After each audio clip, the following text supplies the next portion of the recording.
It was the summer of 1985, and a group of five teenagers decided to take a road trip on the famous Route 66. They had heard stories about the haunted stretches of the highway, but were eager to experience it for themselves. The group consisted of two boys and three girls, all in their late teens, with an adventurous spirit and a thirst for excitement. The first few days of the trip were fun-filled and carefree as they explored the quaint towns and scenic landscapes along the route. But on the fourth day of their trip, they encountered a strange occurrence that would forever change their lives. They had been driving for hours through a deserted stretch of the highway when one of the girls suddenly spotted a hitchhiker on the side of the road. She was hesitant at first, but the others convinced her to pick him up. The hitchhiker was a middle-aged man with a scruffy beard and a haunted look in his eyes.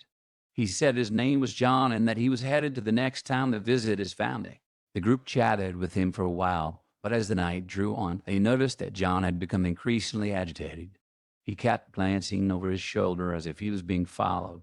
The tension in the car was palpable as they drove in silence, all feeling uneasy. Suddenly, John let out a blood-curdling scream and disappeared into thin air, leaving behind a foul smell and a trail of blood.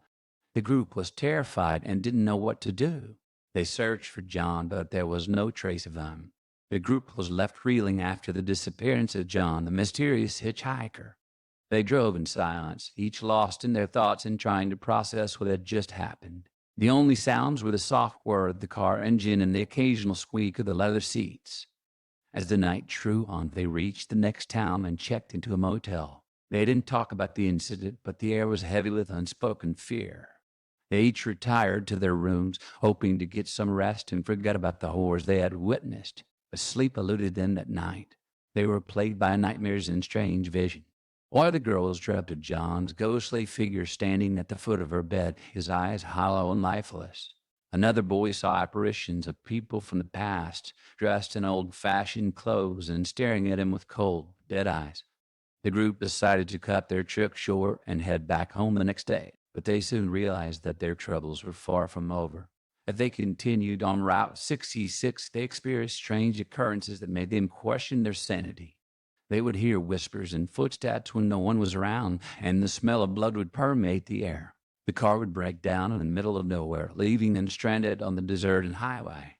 And they would see apparitions of John and other ghostly figures along the way, their faces twisted in agony and despair. Despite their fear, the group was determined to find out what had happened to John. They searched the local newspapers and talked to people in the towns along the route, but no one had any information about him. It was as if he had never existed. Finally, they decided to take matters into their own hands. They retraced their steps on the highway, stopping at every landmark and retracing every turn they had taken. It was a long and tedious process, but they refused to give up. As they neared the spot where John had disappeared, they noticed something unusual. There was a small, dilapidated cabin nestled in the woods, hidden from the highway by the dense foliage. It was a creepy place, with boarded-up windows and a rusted metal door. They cautiously approached the cabin, their hearts pounding in their chests. As they pushed open the door, they were hit by a wave of foul odor. The stench was overwhelming, and they had to cover their noses to avoid retching. What they saw inside the cabin was a scene from a horror movie. The walls were covered in blood, and there were pieces of flesh and bone scattered around the room. In the corner of the room, they saw a pile of clothes, and in the center of the pile, they saw John's severed head. The group was horrified, and they quickly called the police. They were questioned extensively about their whereabouts and actions leading up to the discovery. But they were eventually cleared of any wrongdoing, and the police suspected that they had stumbled upon a serial killer's hideout. The group returned home, traumatized by their experience on Route 66. They had gone looking for adventure, but instead had found a nightmare. They never spoke of the incident again, but it remained etched in their minds, a terrifying reminder of the dangers that lurked on Route 66.